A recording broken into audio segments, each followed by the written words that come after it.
ler a palavra de Deus. Glória a Jesus. Vamos ler o Evangelho, segundo escreveu Mateus, capítulo 24, a partir do verso 36. Já temos ouvido os cânticos, já temos ouvido Deus falar conosco, e certamente Ele vai continuar falando da palavra que lemos e da administração que ouviremos, porque é o Senhor quem fala conosco na igreja. E louvamos ao Senhor por esta tão rica oportunidade de estarmos aqui. Mateus capítulo 24, verso 36 em diante. Todos acharam? Diz assim a palavra do Senhor: mas a respeito daquele dia e hora ninguém sabe, nem os anjos dos céus, nem o Filho, senão o Pai. Pois assim como foi nos dias de Noé, assim será também a vinda do Filho do Homem.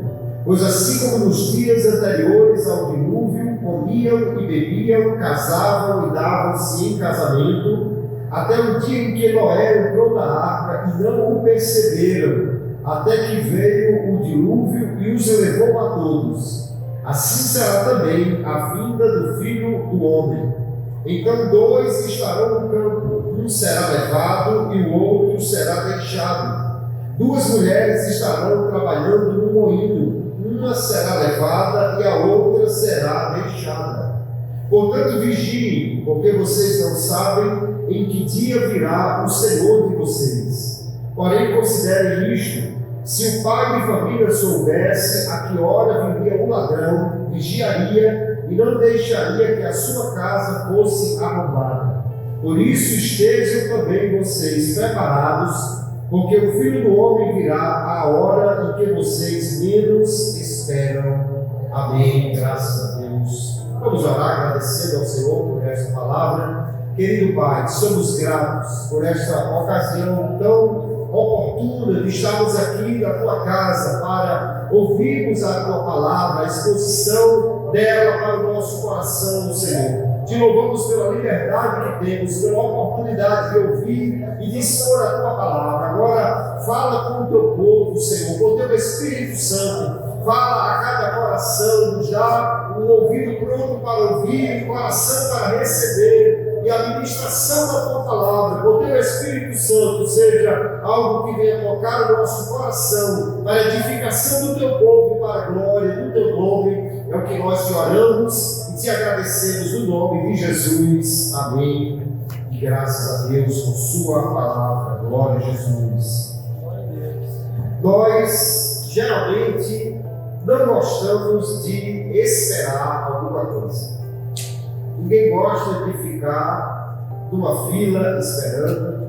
Ninguém gosta nem de esperar que um programa carregue, uma página carregue na internet. Nós vivemos uma época de tanta ansiedade, as pessoas são tão imediatistas que nós queremos que tudo aconteça muito rapidamente. Não gostamos de esperar. A espera é um espaço que ocorre antes que aconteça alguma coisa que nós queremos que aconteça logo. Mas é inevitável que a gente espere, porque mesmo que não gostemos disso, mas muitas situações vão acontecer que nós não podemos fugir de esperar. Esperar pode até não ser muito bom, mas quando nós esperamos uma coisa boa, quando esperamos algo que será muito bom, aí a espera se torna menos angustiante. No entanto, nós temos uma grande esperança para nós cristãos, a maior de todas as esperanças. O que mais nós esperamos? Precisamos esperar com paciência, porque não sabemos quando isto vai acontecer, mas nos alegramos em saber pela palavra de Deus que a qualquer momento a nossa espera findará e o Senhor Jesus voltará para buscar a sua igreja. Hoje vamos falar desta espera mais maravilhosa que nós temos, a espera da volta de Jesus. Vamos entender o que a palavra de Deus nos fala sobre a iminência da volta de Jesus. Como devemos estar preparados, porque Ele pode voltar a qualquer instante. E nós olhamos para o texto que lemos e vamos aplicar esta palavra ao nosso coração. Quando falamos da doutrina das coisas que ainda irão acontecer, normalmente nós falamos de escatologia, a doutrina das últimas coisas. E qualquer que seja a corrente de entendimento quanto à escatologia, os cristãos concordam que haverá a volta de Jesus para buscar a sua igreja. Na maioria absoluta das correntes escatológicas, nós aguardamos Jesus, esperamos que Ele venha para nos buscar. No entanto, há diferenças, especialmente quando falamos sobre a volta de Jesus e a grande tribulação. Será que Jesus volta antes? Jesus volta no meio? Jesus volta no final da grande tribulação?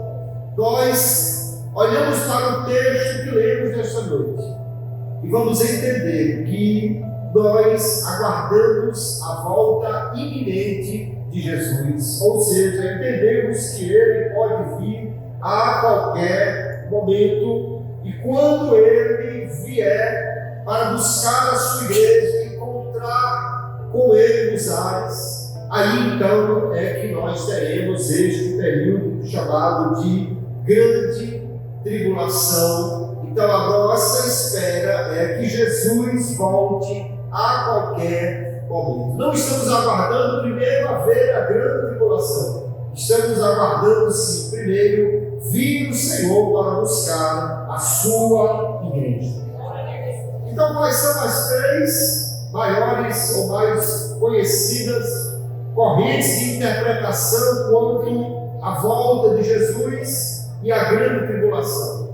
Nós temos o chamado pré-tribulacionismo. Pré é antes, né? Então quer dizer que nessa corrente aguardamos a volta de Jesus antes da grande tribulação, entendendo que a igreja fiel será poupada dos juízos de Deus que serão aplicados na terra durante a grande tribulação. Essa é a nossa visão quanto a este tema.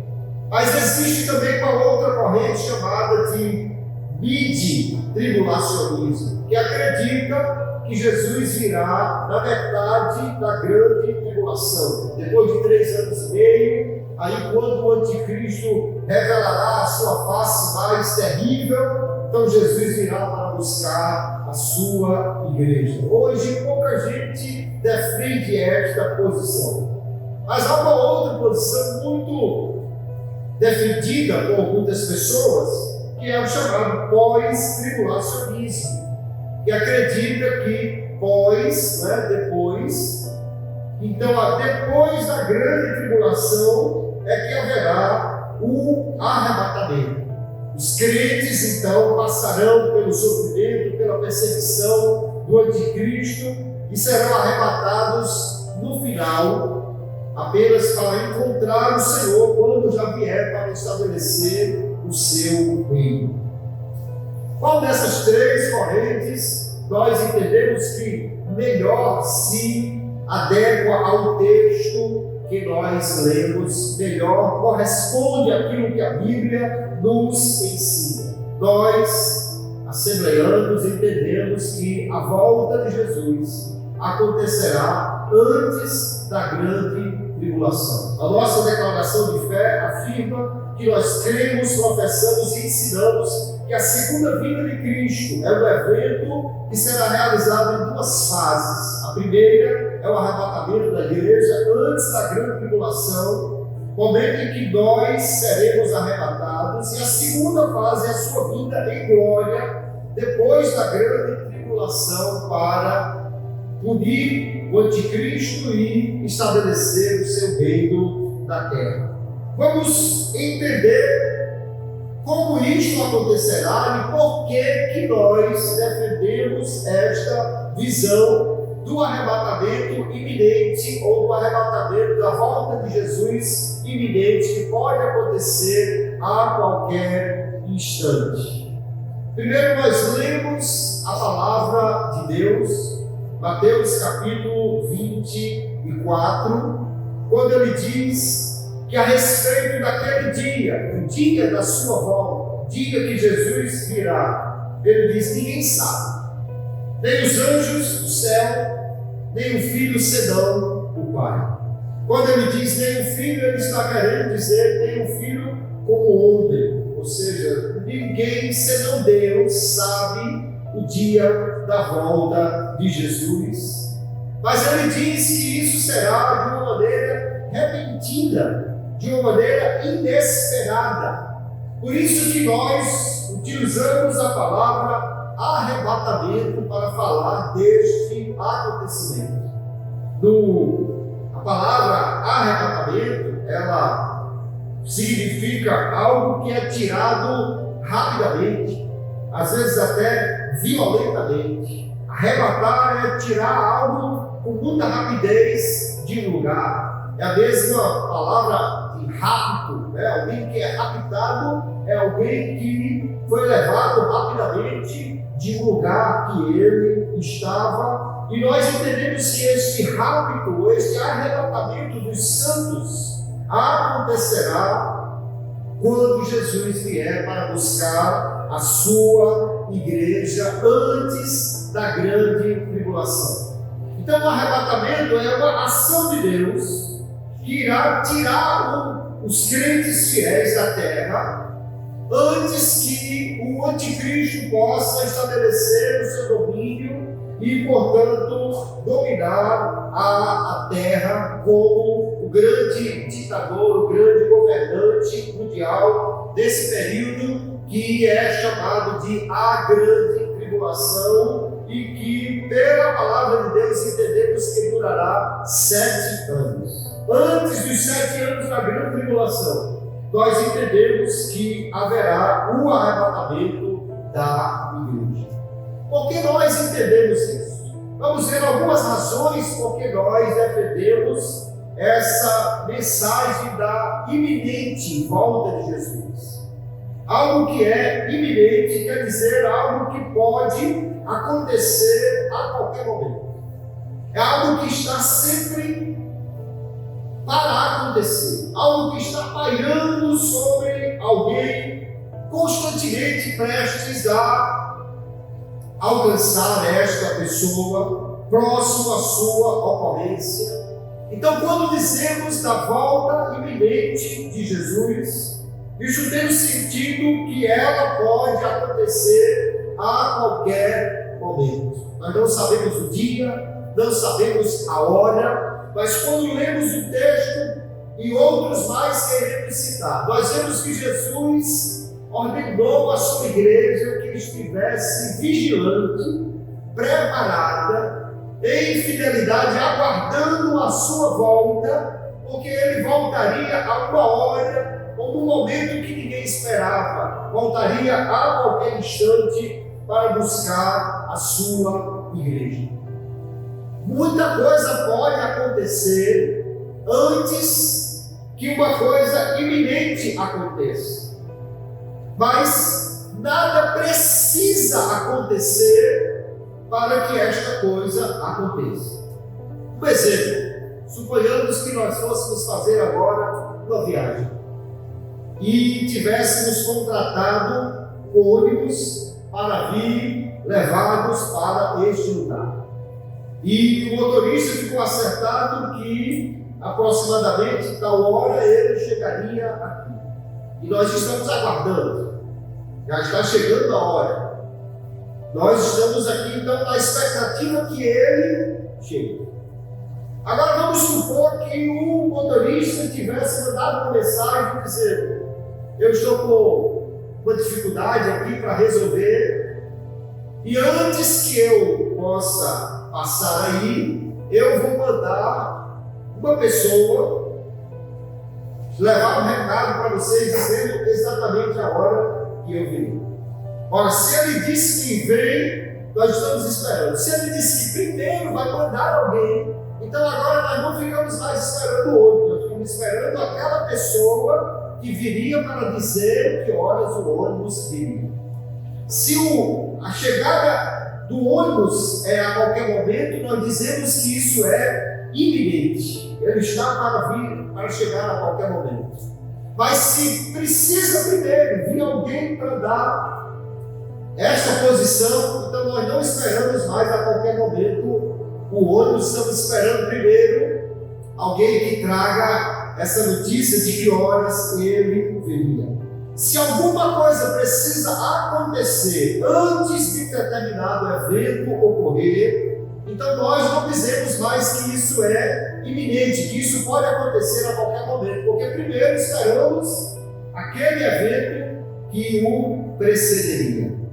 Se primeiro tem que vir alguém para dizer a hora que o ônibus chega, a gente está esperando essa pessoa e não o ônibus. Mas se o ônibus pode vir a qualquer momento, não esperamos ninguém. Não esperamos nenhum aviso, não esperamos nada antes, esperamos sim que esse ônibus venha para nos buscar, embora nós não tenhamos certeza exata do horário que ele vai chegar. Assim é quanto ao arrebatamento da igreja ou a volta de Jesus. Ele disse que viria a qualquer instante.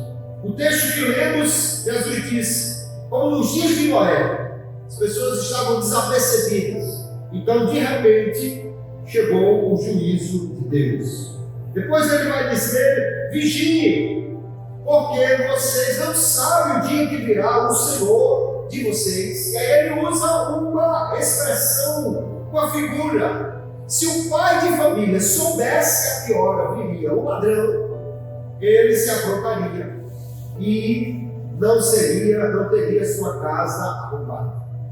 E por ele então não saber que hora vem, ele precisa estar vigilante, preparado para que nós não sejamos surpreendidos por este evento. Veja que o Senhor Jesus então ordenou que os crentes estivessem preparados, esperando em todo o tempo, pois não sabiam o momento da sua vinda. Lá em Marcos capítulo 13, verso 33, nós vamos encontrar a mesma mensagem, Jesus dizendo: olhai, vigiai e orai, porque não sabeis quando chegará o tempo. E aí ele usa a mesma figura, é como alguém que viesse de repente.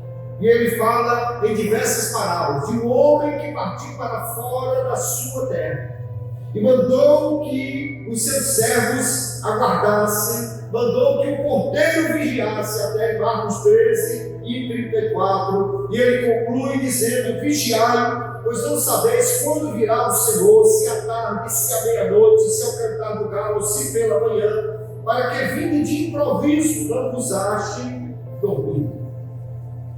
Há uma necessidade de vigilância constante. Por quê? Porque a volta de Jesus pode acontecer a qualquer momento.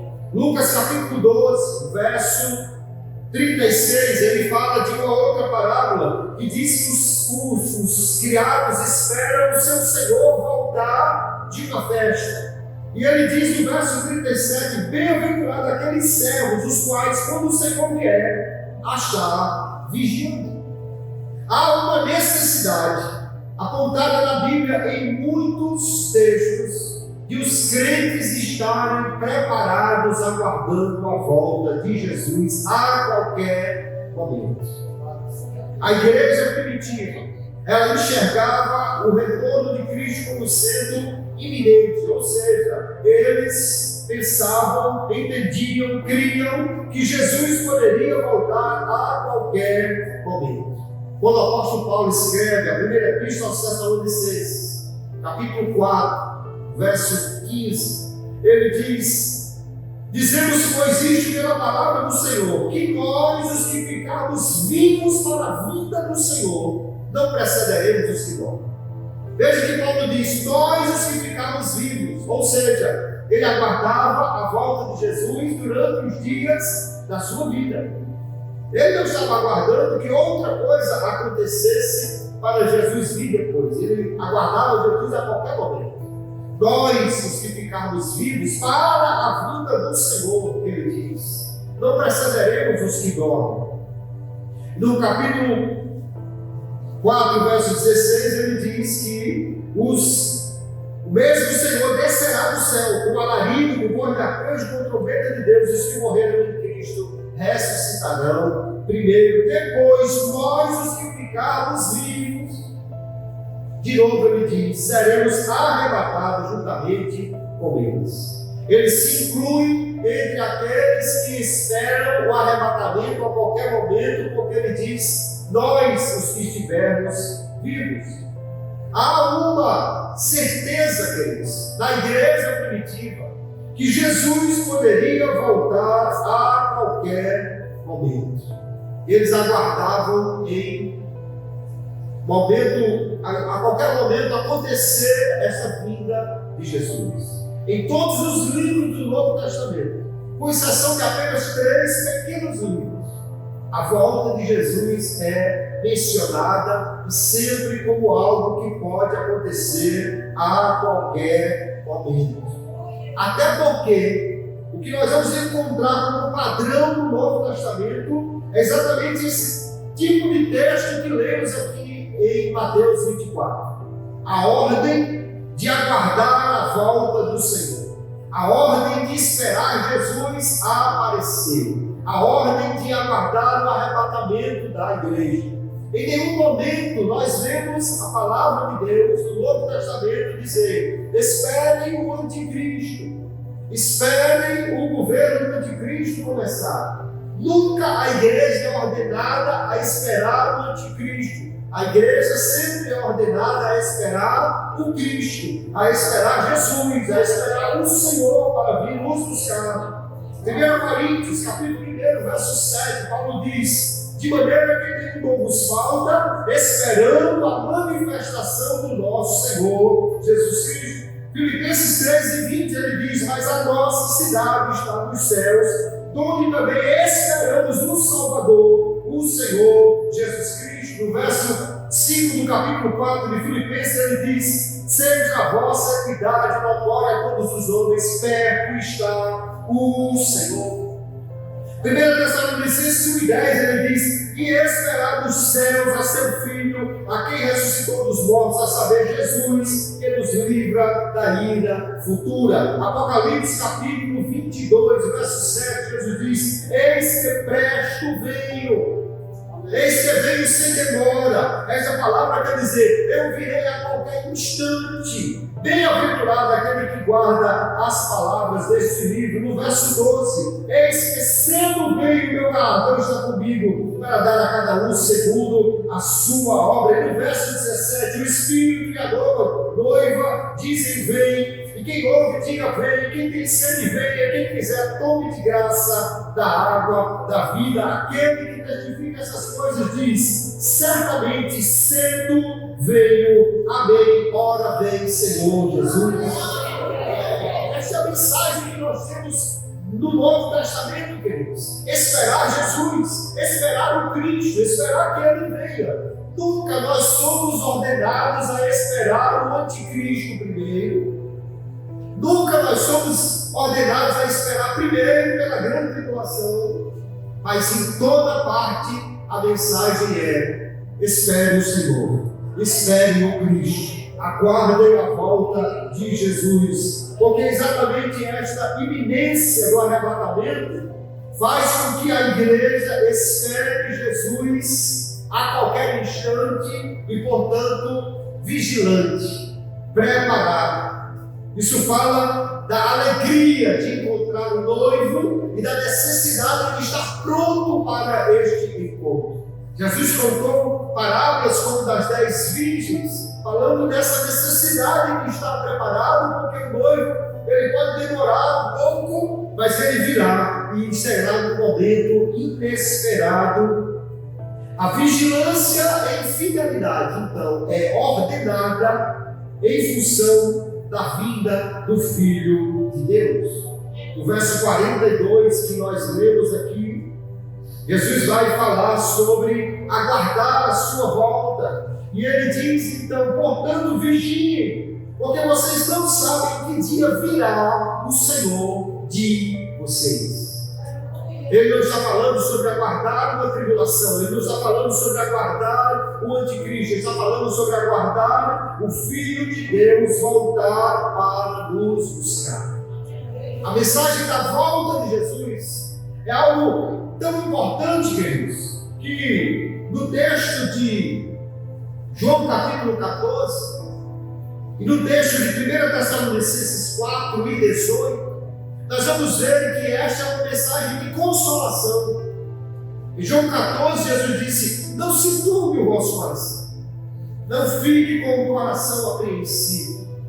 Você já crê em Deus, creio também em mim. Na casa de meu Pai há muitas moradas. Se não fosse assim, eu teria dito, mas eu vou e virei buscar vocês, para que onde estiveres sejais vós também. Uma mensagem de conforto, aguardar a volta de Jesus. 1 Tessalonicenses 4, quando o apóstolo Paulo diz que os cristãos que morreram, eles não estão perdidos, mas eles ressuscitarão. Ele termina esta mensagem de aguardar a volta de Jesus, dizendo: consolai-vos uns aos outros com estas palavras.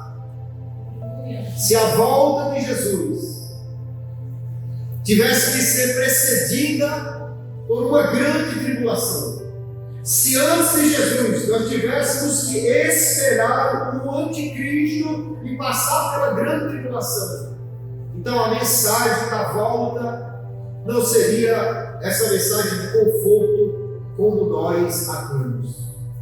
Porque temos o conforto exatamente quando nós entendemos que Ele pode vir a qualquer instante e que virá antes que venha esta grande tribulação.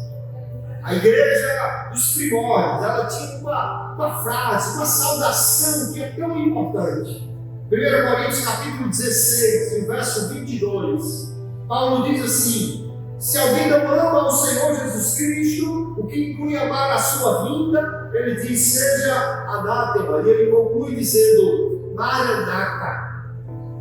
Esta era uma expressão que a igreja utilizava. O que significa a expressão Maranata? Ela tem aí uma formação a partir do aramaico, é uma expressão aramaica que significa Mar, Senhor, anda, nosso e tá veio. Maranata significa o nosso Senhor veio. Aleluia. Os crentes diziam, ora vem Senhor Jesus, Maranata.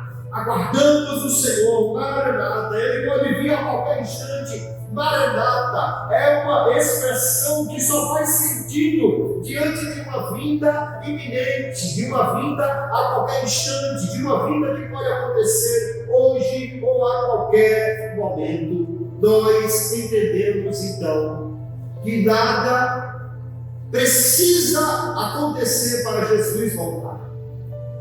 Muita coisa iria acontecer e Jesus deu sinais da sua vinda aqui no capítulo 24 de Mateus. Mas tudo isso nós entendemos que já está acontecendo.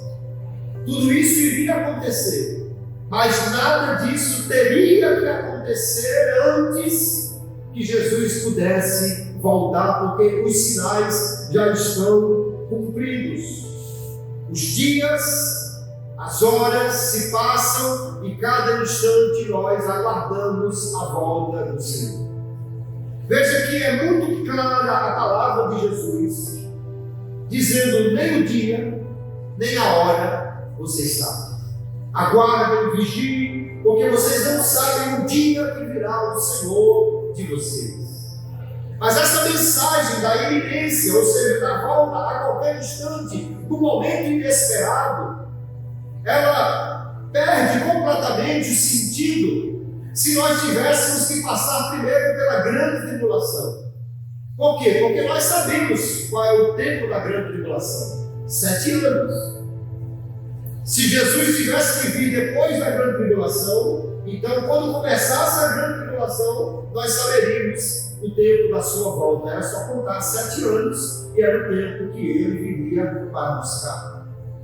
Mas Jesus deixou bem claro, não há nenhum tempo que a gente possa calcular a volta de Jesus. Todas as vezes que alguém quis calcular a volta de Jesus, muitas vezes os adventistas, os testemunhos de Jeová, muitas vezes muitas pessoas tentaram calcular, marcaram o dia da volta de Jesus, mas ele não veio no dia que eles marcaram, porque a sua palavra é muito clara. Ninguém sabe este dia. Quando em Atos capítulo 1, os discípulos perguntam: Senhor, será que este tempo que restaurarás o reino de Israel? Ele diz: não compete a vocês saber nem o tempo, nem as estações, nem os dias e nem a ocasião em que o Pai determinou pelo seu próprio poder, mas esperem em Jerusalém. Aleluia. A ordem nunca é calcule, a ordem sempre é aguarde, espere, ele virá para buscar vocês. Aleluia. Uma outra razão porque nós cremos que a volta de Jesus acontecerá antes da grande tribulação é porque entendemos, queridos, que a igreja não sofrerá a ira de Deus. A ira do Senhor será amplamente derramada na terra durante o período da grande tribulação.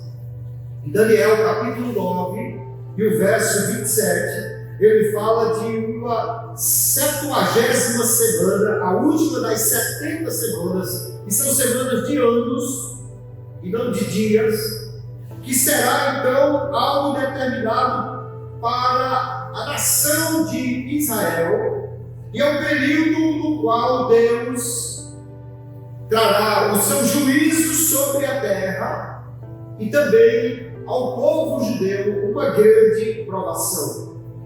Nós vemos que este tempo, no entanto, é determinado para Israel. Daniel capítulo 21, ele diz: estando eu ainda falando na oração, o varão Gabriel, que eu tinha visto a minha visão, veio voando rapidamente.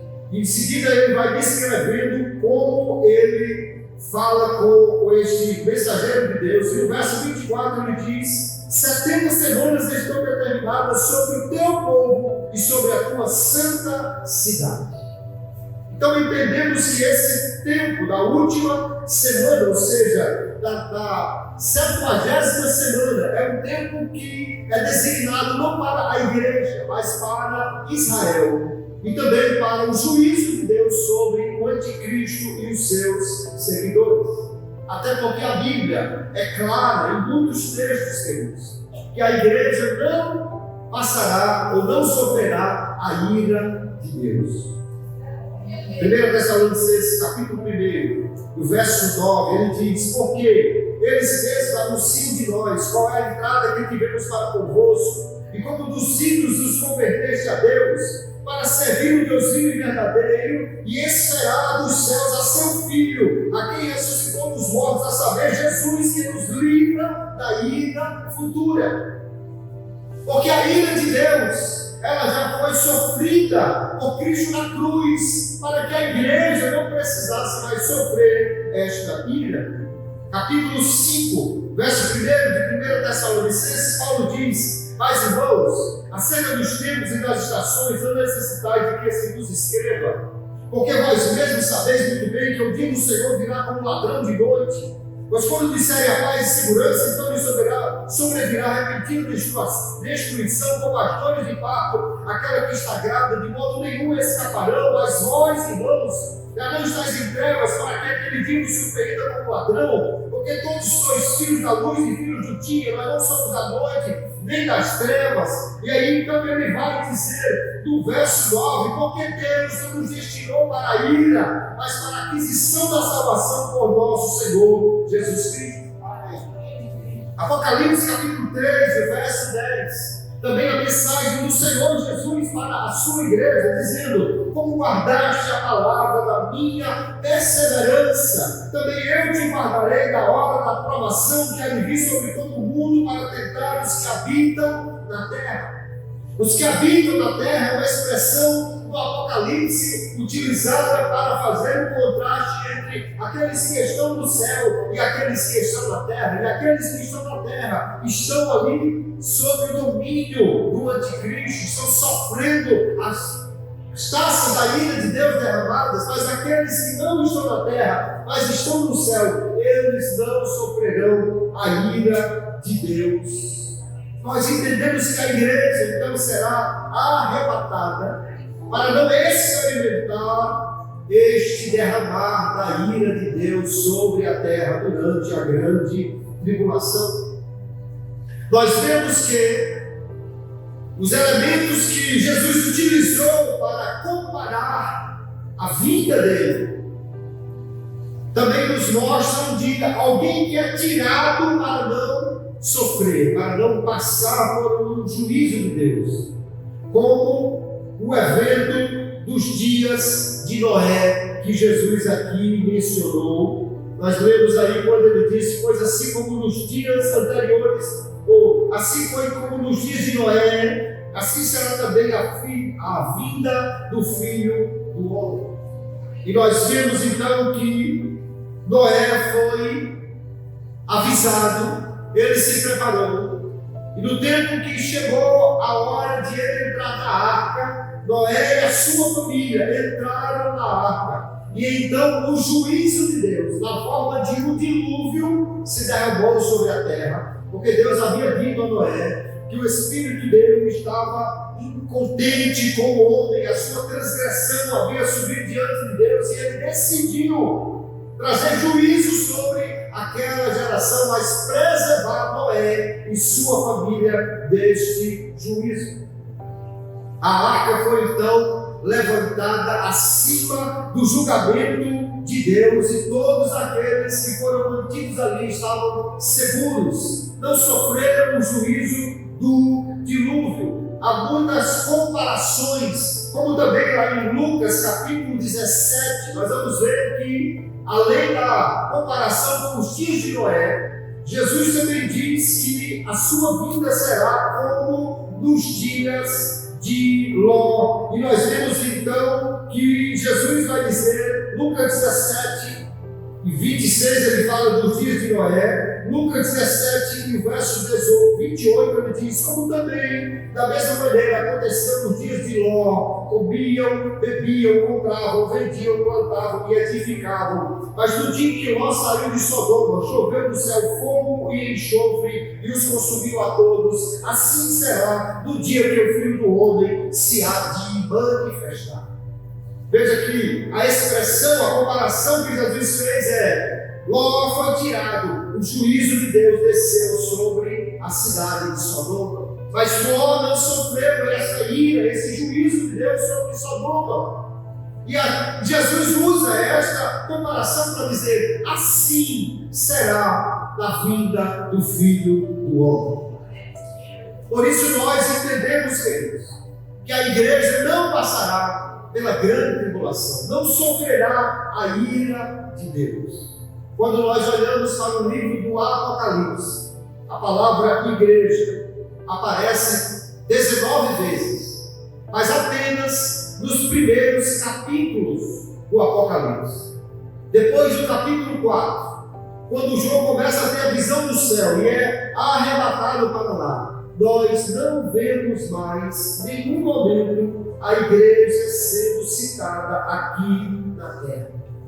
Depois do Apocalipse 3, quando não há mais menção à igreja, nós vemos que João vai ver a longa descrição da ira de Deus, das taças, das trombetas, dos ais. Nós vamos ver a destruição acontecendo aqui nesta terra, mas não há mais a descrição da igreja aqui. A igreja só vai voltar a aparecer no Apocalipse, no capítulo 19, quando será dita que chegou as bodas do Cordeiro e já a sua noiva se aprontou, aleluia. Foi dado vestir-se de vinho, por isso são as justiças dos santos.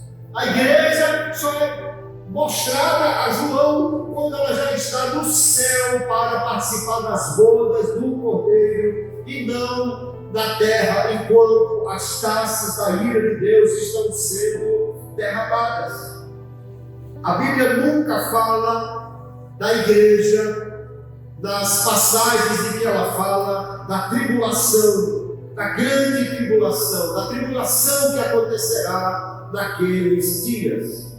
Então, por isso que nós cremos no arrebatamento antes da grande tribulação, antes que o anticristo domine, antes que a terra seja alvo da ira de Deus.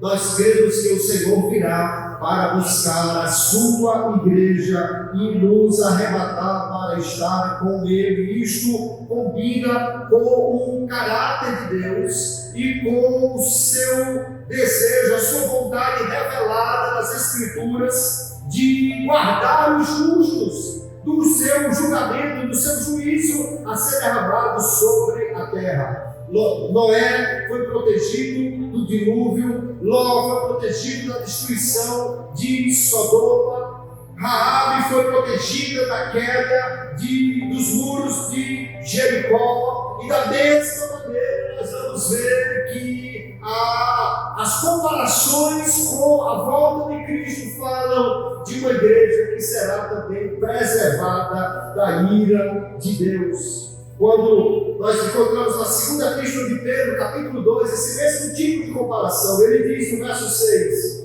Deus condenou a subversão às cidades de Sodoma e Gomorra, reduzidas a cinza, e pondo-as para exemplo aos que vivem impiamente. No verso 7, e livrou o justo Ló, enfadado da vida dissoluta dos homens abomináveis. E ele diz no verso 9: assim sabe o Senhor livrar da tentação os piedosos e reservar os injustos para o dia do juízo, para serem castigados. Da mesma maneira, no verso 31, ele diz: pela fé, Raabe, a meretriz, não pereceu com os incrédulos, acolhendo em paz os espias. Note, querido irmão, querida irmã, que todas as vezes que se fala de uma destruição sobre uma cidade e há alguém ali que não deve ser punido, Deus preserva, Deus guarda, Deus tira ou Deus protege de modo que ela não sofra a ira de Deus.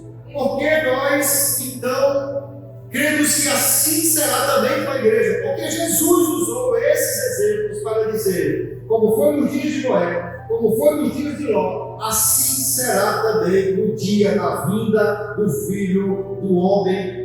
Acreditamos então que a Bíblia ensina de muitas maneiras que o arrebatamento da igreja acontecerá antes do derramar da ira de Deus na grande tribulação, da qual a igreja será preservada. E aí nós vemos também, e a forma como nós cremos então, é que haverá uma primeira fase dessa volta de Jesus, o arrebatamento. E ela é distinta da vinda do Senhor em glória para estabelecer o seu reino. Essa não é uma mensagem clara em todo o tempo, porque nós cremos que a Bíblia ela vem num desenrolar de revelação. Lá no Antigo Testamento se falava sobre a vinda do Messias, a vinda do Filho de Deus, mas não se falou sobre a sua morte, não se falou sobre sua expiação, mas à medida que o Novo Testamento vai clareando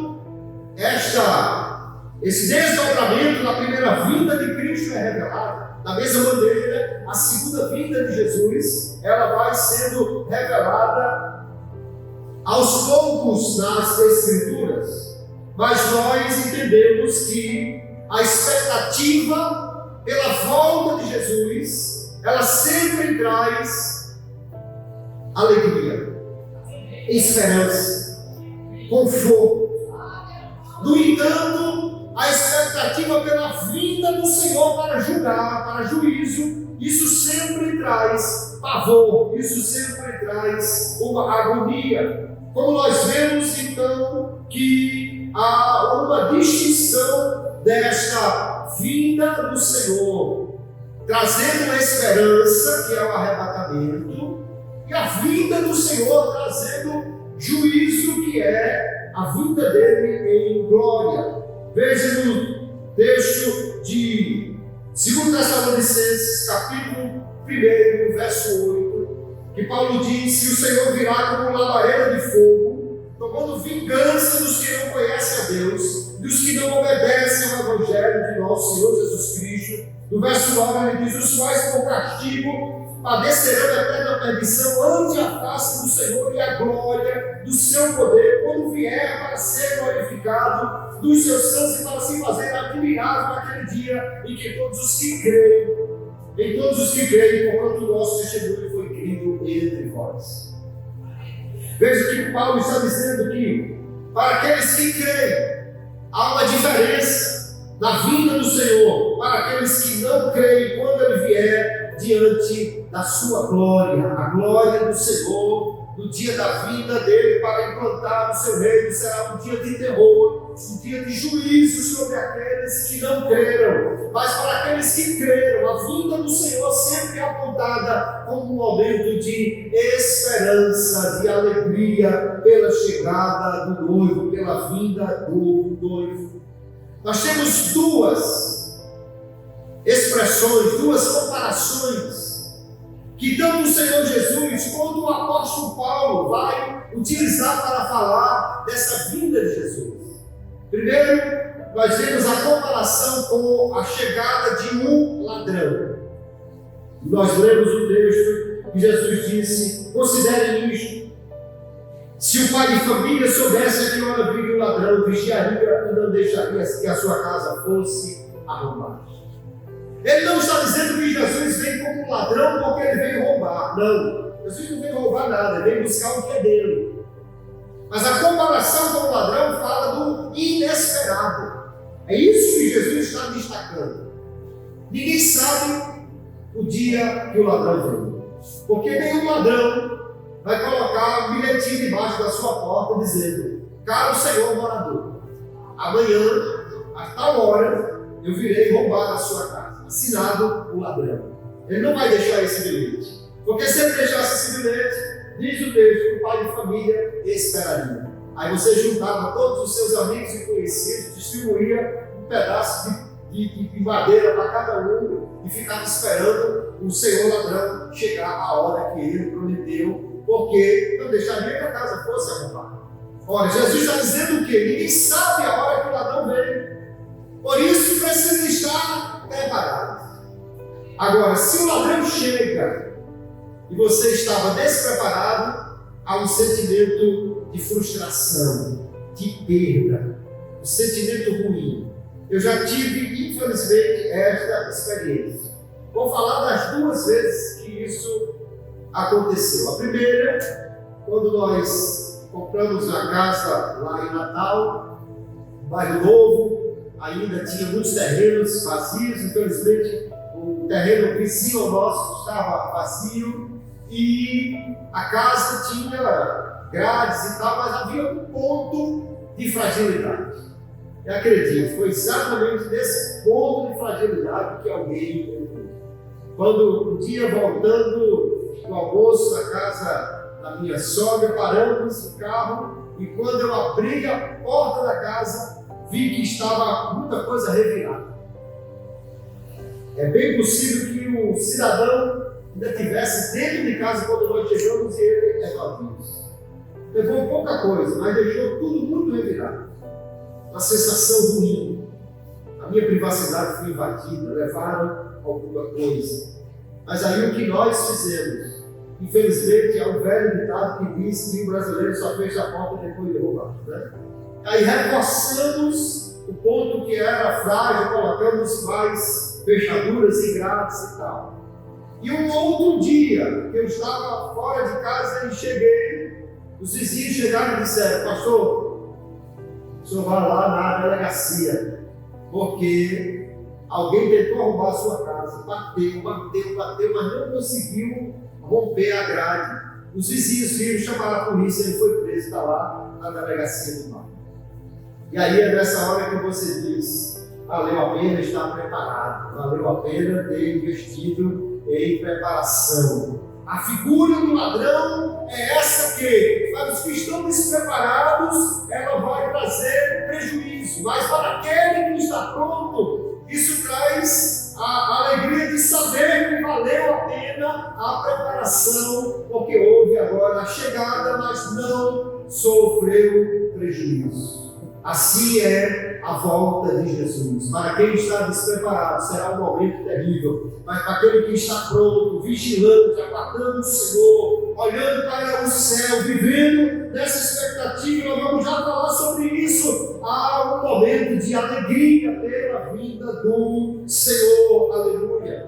O apóstolo Paulo também usa na Primeira Epístola aos Tessalonicenses, no capítulo 5, aquilo que Jesus também, aqui em Mateus 24, vai falar da figura da mulher com dores de parto.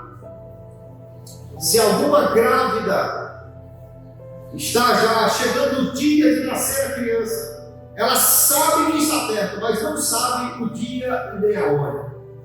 Uma criança que nasce de parto normal não marca a hora de nascer. Mas aquela que sabe que está próximo, está preparada. A bolsa já está pronta, as fraldas do menino, a roupa do hospital já estão ali, né? Já comprou o que precisa, já tem o material todinho para a mãe, para o bebê, o telefone da médica já está ali no celular, quem vai levar já está ali certo. E aí quando chega de repente, corre aquela coisa, mas dá tudo certo porque estava preparado. Agora imagine uma grávida e disser: nada, eu vou uma banho na barragem, não vou levar nem celular, que não precisa, vou ficar lá. E esse negócio de comprar as coisas, não tiver indo para o hospital, passa numa farmácia, compra as fraldas, alguma coisa. E a médica não precisa não, porque chegar no hospital, alguém liga para ela. Se tiver alguma grávida despreparada dessa, misericórdia, pode estar muito errado isso, porque quando veio o momento da criança nascer, aquela que está em dores de parto precisa estar preparada. Jesus falou sobre essas figuras para dizer: ele pode voltar a qualquer instante. Hoje é o dia de estar preparado. Hoje é o dia da bolsa já está pronta. Hoje é o dia de estar já aguardando. Hoje é o dia de estar com tudo pronto para que nós não sejamos surpreendidos pelo dia da vinda de Jesus, mas sejamos prontos para encontrar o Senhor nos ares. Alguém disse que a igreja não esperava a volta de Jesus, ou que não há evidência histórica desse pré-tribulacionismo. Mas nós já vimos que a igreja primitiva aguardava a volta de Jesus a qualquer momento. Eles esperavam o Senhor em qualquer tempo. Alguém diz: não, mas Jesus disse que o Evangelho seria pregado a todo mundo. Então a igreja não estava esperando antes que o Evangelho fosse pregado. Mas acontece, queridos irmãos, que a igreja do primeiro século, ela fez com que o Evangelho chegasse ao mundo todo da sua época. Nós hoje, com internet, com avião, com drone, com tudo que temos, ainda temos pessoas não alcançadas. Mas a mensagem que nós vemos da palavra de Deus é que a igreja do primeiro século, ela levou o Evangelho a todas as partes. Nós vamos encontrar em Atos capítulo 5, dizendo, aliás, Atos capítulo 17, ele dizendo: não vos admoestamos vós expressamente que não ensinasseis deste nome, eis que encheste Jerusalém dessa vossa doutrina. E aí depois, no capítulo 17, verso 6, eu li 5, 28. Capítulo 17, verso 6 de Atos, ele diz: e não os achando, trouxeram Jasão e alguns irmãos à presença dos magistrados da cidade, clamando: estes que têm alvoroçado o mundo chegaram também aqui. O apóstolo Paulo, em Romanos 15:19, diz que ele pregou desde Jerusalém e arredores até o Ilírico, lá em cima, ele pregou o Evangelho de Jesus Cristo. A igreja pregou o Evangelho por toda parte, portanto, eles já esperavam a volta de Jesus a qualquer instante. Nós aguardamos a volta de Jesus a qualquer momento. Não é bom aguardar, não é bom esperar, não gostamos de esperar. Mas a espera se torna melhor quando nós sabemos como esperar. Alguém que espera, mas espera fazendo alguma coisa. Alguém que espera, mas espera aproveitando esse tempo. Alguém que espera uma fila andar, mas aproveita aquele momento para resolver alguma coisa no celular, para ler alguma coisa. Alguém que está esperando alguém chegar, mas espera isso, adiantando algum serviço enquanto a pessoa chega. Essa espera se torna muito melhor. E nós, os crentes, somos ordenados a esperar Jesus, mas não de qualquer maneira. Nós somos ordenados a esperar o Senhor de maneira que estejamos prontos para quando Ele chegar. Os crentes devem viver de acordo com essa realidade da vinda do Senhor. Romanos 13, verso 12, Paulo diz: a noite é passada, o dia é chegado, rejeitemos, pois, as obras das trevas e vistamos-nos das armas da luz. Já lemos Filipenses 4 e 5, seja a vossa equidade notória a todos os homens, perto está o Senhor. 1 Pedro, capítulo 4, verso 7, já está próximo o fim de todas as coisas, portanto, sede sóbrios e vigiai em oração. Aleluia. A igreja sempre foi ordenada a esperar Jesus, mas esperar vigilante. Esperar servindo ao Senhor, esperar em oração, esperar aguardando a vinda, mas não como alguém que está simplesmente olhando para o céu sem fazer nada, mas como alguém que está trabalhando em si mesmo para ser santos e trabalhando no mundo para servir ao Senhor enquanto Ele vem. Aleluia. Então é uma espera que deve ser feita com perseverança. Uma espera que deve ser feita com vigilância. O apóstolo Paulo, nos seus últimos escritos, 2 Timóteo 4:8, ele diz: desde agora, a coroa da justiça me está guardada, com o Senhor, justo juiz, me dará naquele dia, não somente a mim, mas também a todos os que amarem a sua vinda. Aleluia. Tiago, capítulo 5, verso 7, ele diz: sede, pois, irmãos, perseverantes até a vinda do Senhor. E ele diz no verso 8: fortalecei os nossos corações, porque já a vinda do Senhor está próxima. Se aguardamos Jesus a qualquer momento, então não podemos aguardar de qualquer maneira. É hora de vigiarmos mais, é hora de orarmos mais, é hora de estarmos preparados para a vinda do Senhor.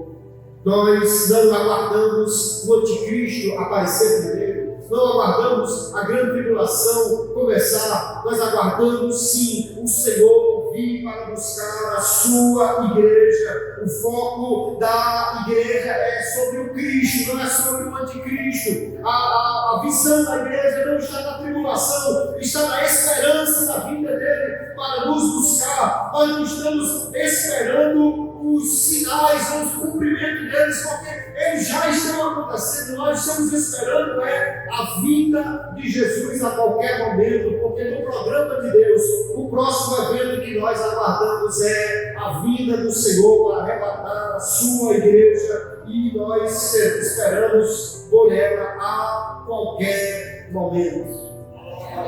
Muita coisa pode acontecer, mas nada precisa acontecer ainda para que Jesus possa voltar, porque Ele já está às portas.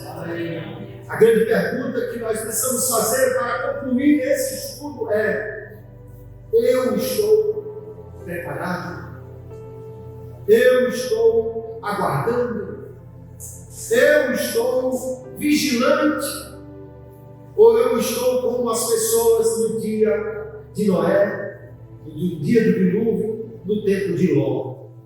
Olha o que Jesus disse aqui em Mateus e também em Lucas.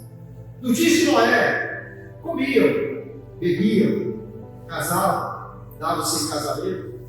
Nos dias de Ló, ele diz, comiam, bebiam, vendiam, compravam. Nada disso é pecado. Não é pecado comer. Pode ser pecado comer demais, mas comer normal não é pecado. Nem casar. Pode ser se casar com a pessoa errada, mas o casamento em si não está de maneira nenhuma na lista de pecados. O problema ali não era o casar, o comer, o comprar, o vender. O problema ali era viver sem aguardar a vida de Deus. O problema ali era comer, viver sem estar atento à realidade espiritual que nos cerca. Nós precisamos continuar vivendo nesta terra, esperando. Porém, não vivemos de qualquer maneira. Vivemos com a convicção que Jesus voltará a qualquer instante para buscar a sua igreja.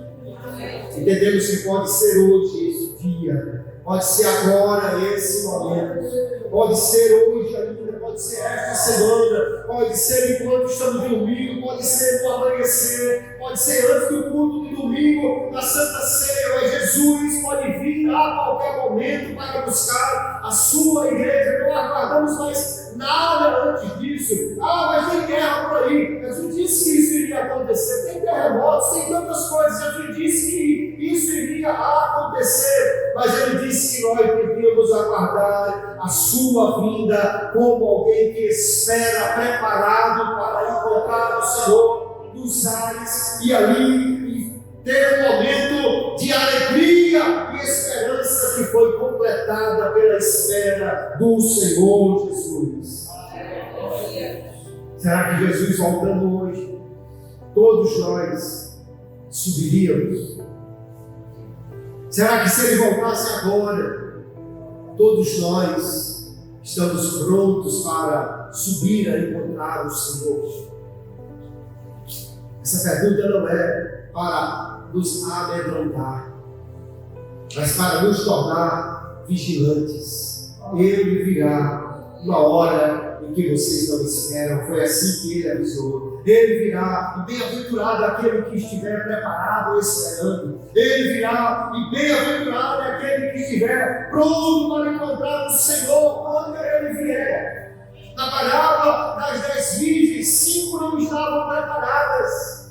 E ali nós aprendemos uma coisa: preparação não se transmite, não se divide, não se compartilha. Não, mas a minha mãe é crente, mas ela não pode dividir a preparação dela com você.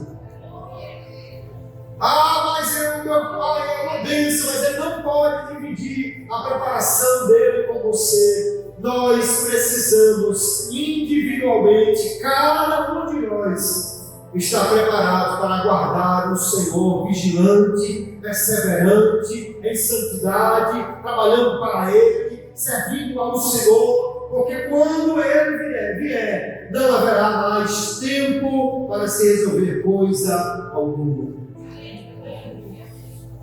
Na primeira igreja que eu pastoreei em Natal, 1999, fizemos uma campanha de oração para Jesus salvar parentes, porque quase todo mundo na igreja tinha parentes próximos que não eram crentes. E o esposo de uma irmã, que era vigia noturno, estava no seu trabalho, e uma hora encostou-se lá no lugar e tirou um cochilo que é de lei para quem passa a noite toda assim. Naquele rápido cochilo que ele tirou, ele sonhou que Jesus aparecia no céu e que a sua esposa, que era crente, e as suas filhas, que eram crentes, iam subindo para encontrar o Senhor. E ele corria para tentar pegar no pé de alguma delas para ver se subia junto. E acordou pulando da cadeira, eu caí também. Era um sonho. Era um sonho, mas era algo tão real. E na próxima noite que ele estava de fome, ele foi na igreja e entregou a vida para Jesus, porque ele entendeu. Quando o arrebatamento começar, será no abrir e fechar de olhos. Quando o arrebatamento iniciar, não haverá tempo para correr, para se reconciliar com o irmão, não haverá tempo para correr, para pedir perdão a alguém, não haverá tempo para correr e falar com Jesus, não haverá tempo para se ajoelhar e se reconciliar com o Senhor, não haverá tempo de correr aqui e se reconciliar com a igreja, não haverá tempo para mais nada. Então o dia que está preparado é hoje, queridos irmãos, é hoje. Nós queremos sim, pela palavra, que durante a grande tribulação alguns ainda se salvarão, mas não esperamos, eu pelo menos não espero para ser salvo na grande tribulação. Eu espero Jesus arrebatar a sua igreja antes, para nós estarmos no céu, desfrutando das bodas do Cordeiro, celebrando a nossa vitória com o Senhor, enquanto a terra padece com a grande tribulação. Não espera o anticristo, nós olhos estão olhando para o céu esperando o anticristo. Nossos olhos são ordenados pelo Senhor. Levantai as vossas cabeças, porque a vossa redenção se aproxima. Aleluia. Nós esperamos o Cristo, não o anticristo, a nos ares e levar a sua igreja para estar com Ele, para todo sempre. E nesta esperança, queridos, nós possamos renovar a nossa fé e perseverança e estar firmes com Jesus. Se alguma coisa precisa ser feita para estar preparado, faça hoje, faça logo, faça urgente e esteja pronto, porque breve Jesus voltará para buscar a sua igreja. E bendito seja o Senhor, e que nós possamos nessa noite dizer com muita alegria: Maranata, Maranata, ó vem Senhor Jesus, e Ele deve virá para nos buscar. Que Deus abençoe a todos e nós fiquemos com esta palavra. Glória a Jesus.